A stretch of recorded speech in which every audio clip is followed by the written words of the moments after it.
Bienvenidos a Noche de Miedo. Les damos la bienvenida.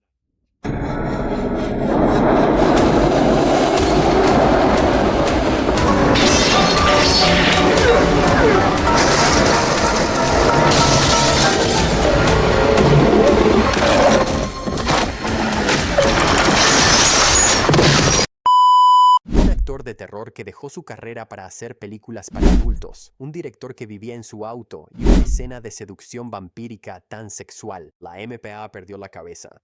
Noche de Miedo no era solo una película. Detrás de cámaras fue un absoluto caos. Estamos hablando de incendios reales, casi ahogamientos, utilería maldita con dientes humanos y un actor principal que literalmente estaba empacando para dejar Hollywood para siempre. Cuando recibió la llamada, su vida cambió para siempre. Este clásico de culto de 1985 casi destruyó carreras. En realidad, salvó el género de terror y esconde secretos tan oscuros que ni siquiera los fanáticos más acérrimos tienen idea de lo que realmente sucedió. He investigado 20 de los datos más locos y verificados que harán que veas esta película desde una perspectiva completamente diferente. Y quédate hasta el final, porque el dato extra sobre lo que le pasó a Evil Ed te va a dejar boquiabierto. Vamos a sumergirnos en este baño de sangre. Dato número 1. El impactante giro en la carrera de Stephen Jeffries. Tenemos que hablar sobre Evil Ed.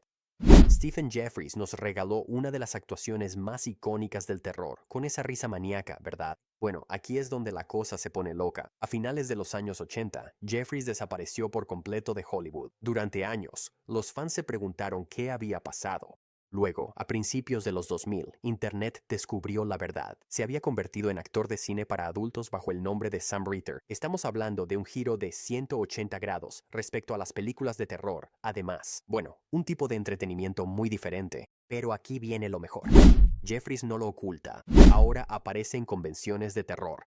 Firma autógrafos de ambas carreras y ha abrazado por completo su lugar único en la historia de la cultura pop. Honestamente, esa es la trayectoria profesional más apropiada para el género de terror. Evil Ed pasó de ser víctima de vampiro a un tipo de ícono de culto completamente diferente. Incluso cuando estábamos filmando simplemente resultaba irritante.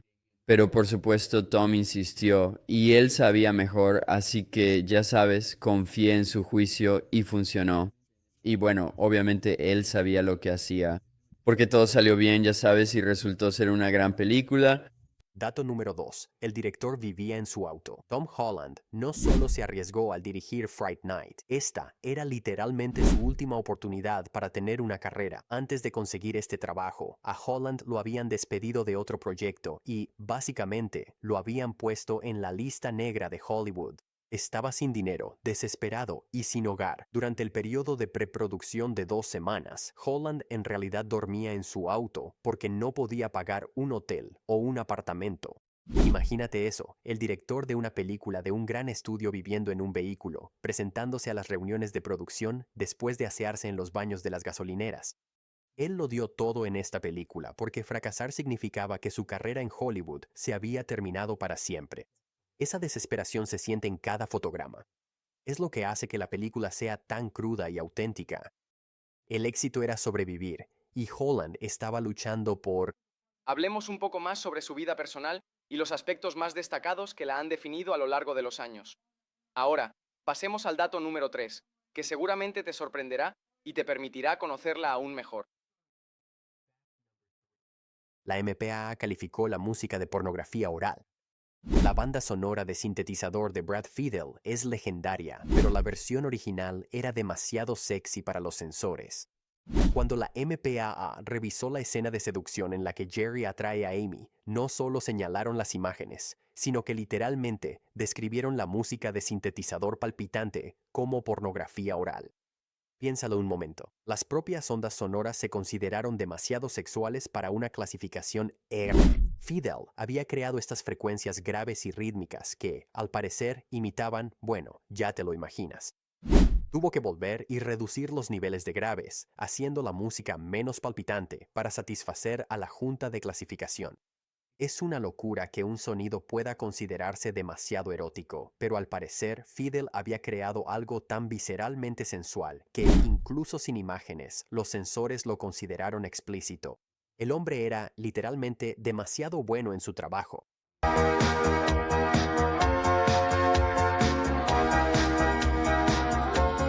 Dato número 4.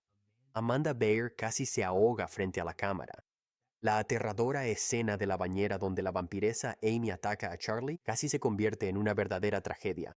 Durante la toma, los colmillos de vampiro de Bairse se le cayeron a mitad de la escena y accidentalmente inhaló agua. No estamos hablando de una simple tos, en realidad se estaba ahogando en el set. Puedes ver el momento en la película si miras con atención. Hay un pánico genuino en sus ojos. Llamaron a los paramédicos de inmediato al set. Pero aquí viene la parte más loca. Una vez que recuperó el aliento y dejó de ahogarse, Bearst insistió en terminar la escena. El equipo quedó traumatizado. El director quería dar por terminado el día, pero ella se negó a rendirse. Ese nivel de compromiso es la razón por la que la escena se siente tan genuinamente aterradora. Parte de ese miedo era completamente real. Amanda Bearst literalmente casi muere por este papel, y aún así siguió adelante. Dato número 5. El objeto maldito con dientes humanos reales. Aquí es donde las cosas se ponen realmente inquietantes. Existe una leyenda persistente entre el equipo de que una de las cabezas protésicas de vampiro usadas en las escenas de transformación contenía dientes humanos reales. Supuestamente, alguien del equipo de efectos los compró en una escuela de odontología para darle mayor autenticidad. Los miembros del equipo juraban que quienquiera que manipulaba ese objeto en particular sufría mala suerte, accidentes, enfermedades, problemas de pareja. Aunque esto nunca se ha confirmado oficialmente, varios miembros del equipo han declarado que se negaron a tocar esa cabeza en particular después de presenciar demasiadas coincidencias. El equipo de efectos incluso le puso un apodo, la hambrienta. No importa si realmente estaba maldita o si era solo sesgo de confirmación. Adultos trabajando en una película de vampiros llegaron a tenerle miedo de verdad a su propio objeto de utilería. Eso sí que es metaterror. Dato número 6. El fuego real que apareció en la película. Durante la escena de batalla culminante, algo salió terriblemente mal. La pirotecnia encendió una sección de la pared que no había sido tratada adecuadamente contra incendios. Eso no era magia del cine. Eso fue un incendio real y fuera de control en el set. Si miras con atención durante ciertos planos de la confrontación final, puedes ver pánico real en los ojos del actor. Eso no es actuación. Eso es miedo genuino de, oh demonios, podríamos morir. El equipo logró apagarlo rápidamente, pero Tom Holland tomó la decisión de seguir grabando y usar el metraje. Esos momentos de terror auténtico llegaron al corte final, así que cuando ves el clímax y piensas, wow, parecen realmente asustados, tienes razón, lo estaban. Algunos de los mejores momentos de terror en el cine son accidentales, y este fue, sin duda, uno de ellos. Dato número 7. El último día de William Ragsdale en Hollywood. Esta es la historia definitiva de estar en el lugar correcto, en el momento adecuado. William Ragsdale había estado intentando triunfar como actor en Los Ángeles y fracasando miserablemente. Después de meses de rechazos, literalmente estaba empacando su apartamento para regresar a Arkansas, completamente derrotado y harto de Hollywood. Sus cajas estaban selladas, su apartamento prácticamente vacío, y ya se había despedido de todos. Entonces sonó su teléfono. Era su agente con una audición para Fright Night. Ragsdale casi no fue, porque ¿cuál era el punto? Fue a la audición vistiendo jeans y una camiseta, sin ninguna preparación, completamente desconectado mentalmente, y lo eligieron ese mismo día. Tuvo que desempacar todo y llamar a Arkansas para decir que ya no importaba. Una llamada telefónica, una audición, cambió toda su vida. Eso sí que es un momento de puertas giratorias. Dato número 8. Columbia quería una vampira. Los ejecutivos del estudio casi arruinan esta película antes de que comenzara. Columbia Pictures miró el guión de Tom Holland y dijo, genial, pero haz que el vampiro sea una mujer atractiva en su lugar. Realmente creían que los vampiros masculinos eran veneno para la taquilla después de que Drácula de 1979 fracasara con Frank Langella. Querían a una vecina sexy seduciendo al chico adolescente, porque, al parecer, los ejecutivos piensan que los fanáticos del terror son así de simples. Tom Holland tuvo que luchar para mantener a Jerry Dandridge como hombre, argumentando que la complejidad psicológica requería una dinámica específica. Casi pierde el trabajo por eso. Gracias a Dios que se mantuvo firme, porque el Jerry de Chris Sarandon es, literalmente, toda la película. Imaginen Noche de Miedo con una vampira sexy genérica en su lugar. Habría sido olvidada al instante. A veces, los directores tienen que salvar sus propias películas de la estupidez del estudio. Dato número 9. Chris Sarandon vio Drácula 300 veces. La actuación de método es una cosa, pero Chris Sarandon lo llevó a un nivel obsesivo. Consiguió una copia en VHS del Drácula de Bela Lugosi de 1931 y la estudió cuadro por cuadro durante meses. No estamos hablando de volver a verla casualmente. Sarandon literalmente contó los cuadros entre los movimientos de ojos de Lugosi para entender la quietud depredadora de un vampiro. Afirmó que vio la película al menos 300 veces, a menudo en cámara lenta, analizando cada microexpresión y movimiento. Su esposa pensaba que estaba perdiendo la cabeza, pero esa preparación obsesiva creó la presencia increíblemente inquietante de Jerry. La forma en que se mueve, la forma en que no parpadea, la quietud calculada antes de atacar. Eso no es solo actuar, es alguien que realmente estudió el vampirismo, como una tesis doctoral. Sarandon no interpretó a un vampiro, se convirtió en uno a través de la pura y obsesiva repetición. Dato número 10. Una película que salvó el cine de terror clasificado R. Aquí hay algo que la mayoría de los fanáticos no sabe. Fright Night literalmente salvó todo un género. En 1984 se creó la clasificación PG-13. Los estudios empezaron de inmediato a abandonar el terror clasificado R. ¿Por qué arriesgarse con una clasificación restrictiva cuando podías vender más boletos con PG-13? El terror estaba muriendo, volviéndose inofensivo y desinfectado. Entonces, Fright Night llegó a los cines con su clasificación R estricta. Sangre, violencia, sustos auténticos, temas adultos, y recaudó $24,9 millones con un presupuesto de 9 millones. Eso es casi el triple de su inversión. De repente, los estudios notaron que el terror para adultos seguía siendo rentable. Tras el éxito de Fright Night, llegó el renacimiento del terror de los 80. Sin el éxito financiero de esta película, toda la trayectoria del cine de terror sería diferente. Esta película no solo entretuvo, salvó el alma del género. Hecho número 11. El recorte salarial increíble de Roddy McDowall. Roddy McDowall venía de la fama de El planeta de los simios y podía exigir mucho dinero, fácilmente más de $4,500 por semana en 1985. Pero cuando leyó el guión de Fright Night, se enamoró tan profundamente del personaje de Peter Vincent que aceptó trabajar por el salario base, unos $450 por semana. Eso es un recorte del 90% de su salario por un papel en el que creía. McDowell vio algo especial en este presentador de terror fracasado y encontró verdadero coraje, y no le importó el dinero. Su agente aparentemente perdió la cabeza, pero McDowell se mantuvo firme. Esa decisión nos brindó una de las actuaciones más sentidas del terror, porque McDowell no estaba allí por un sueldo. Estaba allí porque realmente amaba al personaje. A veces la pasión importa más que las ganancias, y McDowell lo demostró. Dato número 12. La seducción del Ven a mí fue radical en 1985. Cliff Sarandon tomó una decisión audaz y creativa que pasó por alto por completo a Censor's Heads de 1985. Interpretó a Jerry Dandridge con un subtexto deliberadamente homoerótico, especialmente en las escenas con Charlie. La seducción depredadora no fue solo del vampiro a la víctima, hubo una tensión sexual genuina entre Jerry y el adolescente. Esto fue radical para el cine de terror comercial de los años 80, donde el subtexto queer normalmente se reservaba para los villanos de manera estereotipada, pero Sarandon lo interpretó de forma sofisticada, peligrosa y genuinamente seductora. La forma en que Jerry observa a Charlie, lo toca, lo persigue, es abiertamente sexual. De alguna manera, esto pasó desapercibido para la MPA porque no estaban buscando ese tipo de cosas. Sarandon creó al primer vampiro genuinamente complejo y abiertamente codificado como gay en el cine de terror de un gran estudio, y nadie se dio cuenta hasta años después. Eso es cine subversivo en su máxima expresión. Dato número 13. La discoteca en realidad estaba condenada. Ese antro decadente donde Amy es seducida, filmaban en un edificio real condenado que estaba programado para ser demolido. La producción encontró esta discoteca de Los Ángeles en ruinas, que literalmente estaba a semanas de ser destruida por una bola de demolición. Tuvieron solo 3 días para filmar todo lo necesario antes de que quedara en escombros. Paredes desmoronadas, ambiente turbio, sensación de decadencia.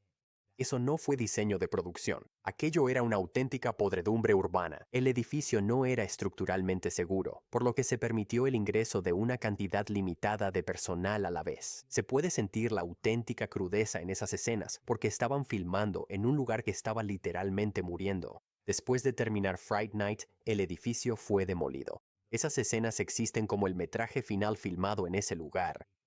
Esto es compromiso con la autenticidad estética. Dato número 14. La risa de Evil Ed era completamente natural. La icónica carcajada maníaca de Steve Jeffries no fue escrita, ensayada ni planeada. Simplemente así era como él se reía. Durante la primera lectura de mesa, Jeffries se rió de algo y toda la sala quedó en silencio. Tom Holland reconoció de inmediato que esa risa extraña e inquietante era oro puro. Volvió y reescribió varias escenas específicamente para incorporar la risa natural de Jeffries, dándole a Evil Ed más momentos para reírse a carcajadas y descontrolarse.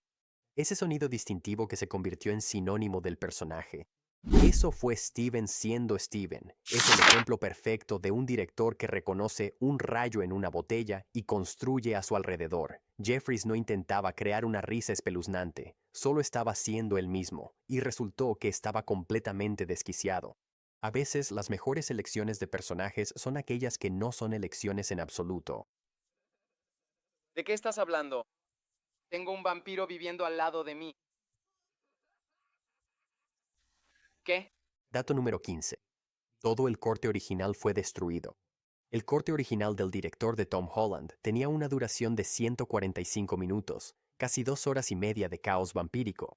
El estudio lo obligó a cortar 45 minutos de metraje, incluidas subtramas completas sobre la trágica historia del malvado Ed y la esposa muerta de Peter Vincent. Estas escenas agregaron profundidad y contexto que enriquecieron a los personajes, pero Columbia quería una duración ajustada de 100 minutos para tener más funciones de cine por día, lo que significa más dinero. La tragedia, esas escenas eliminadas se han perdido, no están guardadas en una bóveda en algún lugar, no se conservaron en película. Fueron literalmente destruidas para ahorrar espacio de almacenamiento. Los elementos fílmicos ya no existen. Nunca veremos la versión completa que Tom Holland tenía en mente. En algún lugar de un universo alternativo, existe una obra maestra definitiva de Fright Night de 145 minutos, y nosotros estamos atrapados con la versión impuesta por el estudio. Aún funciona, pero imagina lo que perdimos. Dato número 16. La estaca atravesando la mano fue de una sola toma. Esa escena brutal, donde Billy recibe una estaca en la mano, solo pudieron filmarla una vez. El mecanismo protésico de la mano era tan complejo y costoso que el equipo de efectos solo pudo construir uno y sería destruido durante la filmación. No había segundas oportunidades ni tomas de seguridad. La reacción de sorpresa de Jonathan Stark en esa escena es en parte nerviosismo genuino por miedo a que el efecto fallara, si el mecanismo se atascaba, si la estaca no atravesaba correctamente o si las cápsulas de sangre no explotaban, tendrían que cortar la escena o esperar semanas para construir otro mecanismo. La presión era enorme. Cuando las cámaras grabaron, contuvieron la respiración. El efecto funcionó perfecto en la primera toma. Así se resuelven problemas al estilo del viejo Hollywood. Solo tienes una oportunidad, aprovéchala. Dato 17. Amanda Bares nunca había visto una película de terror antes. Aquí hay algo sorprendente. Amanda Bears nunca había visto una película de terror antes de audicionar para Fright Night. Le daban miedo las películas de terror toda su vida y las evitaba activamente. Luego consigue el papel de Amy, quien se convierte en vampiro. Durante el rodaje, Bayers tuvo pesadillas reales. Cuando mostraban los dailies, el metraje en bruto de lo que habían grabado, ella mantenía los ojos cerrados durante las partes de miedo. Básicamente estaba actuando en un género que personalmente le aterraba experimentar. El equipo lo encontraba muy gracioso e intentaba asustarla en el set, pero ese miedo genuino se tradujo en autenticidad en pantalla. Las escenas de la transformación de Amy se sienten reales porque Burst estaba realmente incómoda y asustada. A veces, las mejores actuaciones de terror provienen de actores que realmente están experimentando miedo, no solo interpretándolo. Dato número 18. La casa fue construida al revés.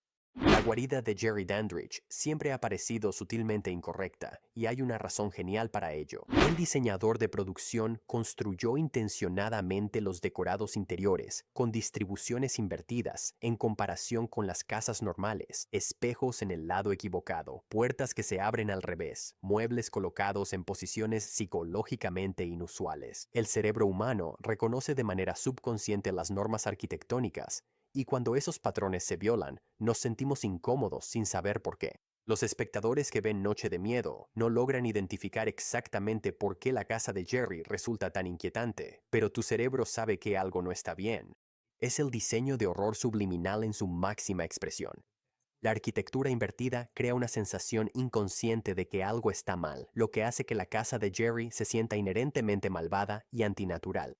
Eso es diseño de producción de otro nivel, afectando la psicología de la audiencia sin que siquiera se den cuenta de que está sucediendo. Dato número 19. El sintetizador de Brad Fiedel, trabajo pionero. La banda sonora de Noche de Miedo fue compuesta completamente en un sintetizador Fairlight CMI, una de las primeras bandas sonoras de terror en ser totalmente digital. Esta máquina costaba $30,000 en 1985, lo que equivale a unos $90,000 hoy, y era tecnología de punta. Brad Fiedel estaba experimentando con herramientas nuevas para crear el paisaje sonoro de la película.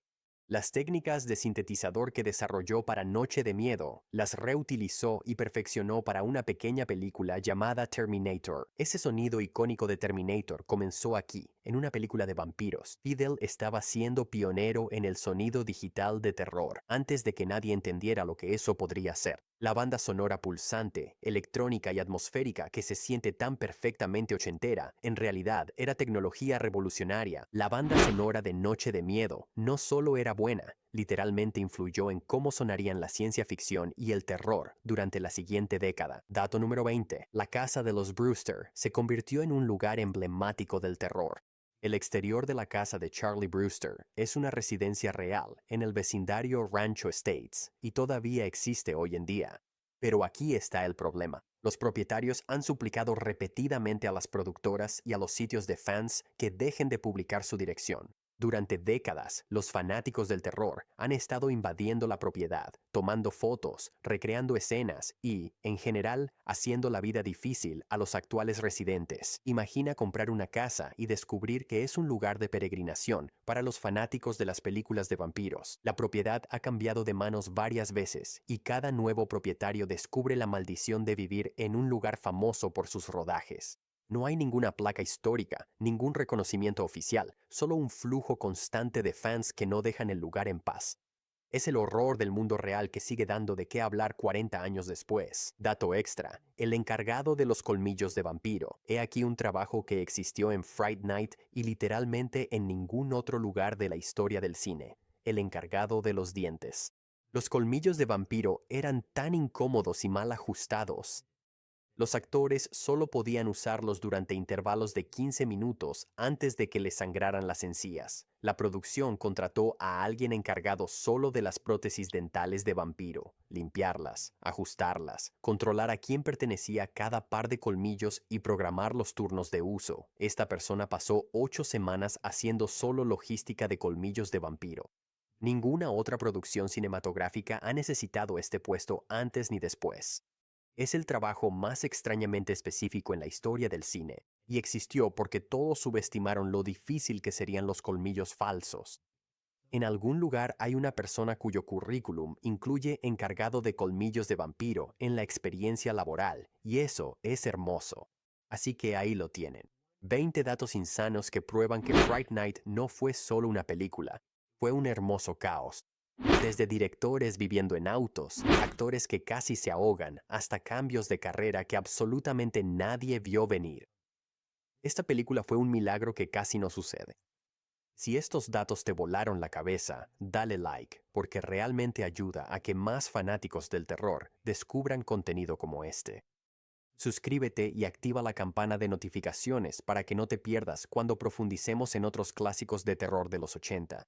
Estoy pensando en Pesadilla en la calle del infierno o Los muchachos perdidos para la próxima. Déjame un comentario contándome qué dato te sorprendió más o si tienes alguna historia propia de Noche de Miedo. Y oye, si llegaste hasta aquí, eres un verdadero fanático del terror y eso lo respeto muchísimo. Ahora, vuelve a ver Noche de Miedo teniendo en cuenta estos datos. Te garantizo que la verás de manera diferente. Hasta la próxima, mantente raro, mantente curioso y bienvenido a Noche de Miedo, de verdad.